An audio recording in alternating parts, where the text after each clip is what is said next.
In just 13 days, you'll pick the people who run some of St. Louis's most important elected offices. And tonight, a story with an unusual wrinkle. Among those names on the ballot is a candidate the state has, in effect, already outlawed from running.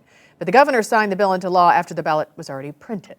Our political editor, Mark Maxwell, is on the beat to vet those candidates who want your vote. Yeah, every election is at its core an exercise in trust. And for years in Missouri, the trust was literal. The honor system. A candidate declared on paper that their own taxes were paid, but no one at the state was ever forced to automatically prove it was accurate. The form was just signed, filed, and often forgotten. It seemed to work right up until it didn't. There's a certain kind of lawmaker who notices that obscure loophole others tend to ignore. Former State Representative Donna Beringer went to Jefferson City determined to close this one. No matter what office you ran for in the city of St. Louis, you needed to prove that you paid your taxes. Emphasis on proof. It struck her as a modest standard for public office in the show-me state. And yet over the years, it proved a standard some could not meet.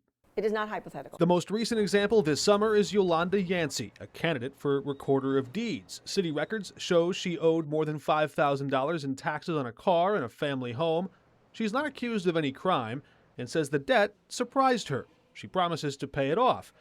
Another recent example was more direct. They were running to be the collector of revenue for the city of St. Louis, but they hadn't paid their own taxes. So Beringer went to work. 5 years in a row, passed her bill through the House. 5 years in a row, it stalled in the Senate.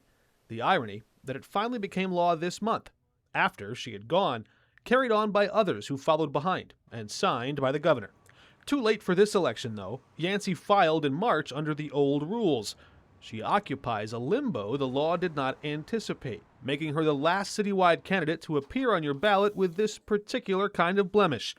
Beringer boasts a reformed government, one that now auto-corrects to vet and disqualify the delinquent. Most people don't appreciate it when someone whose only job is to collect your taxes, but they don't pay their taxes. And that doesn't sit well with voters. The new law officially arrives in full force at the end of August after the primary. From that day forward, the proof comes first. You got to get a receipt from the tax collector in hand before your name goes on that ballot. The honor system and the filing cabinet that held it back, they're all on their way out.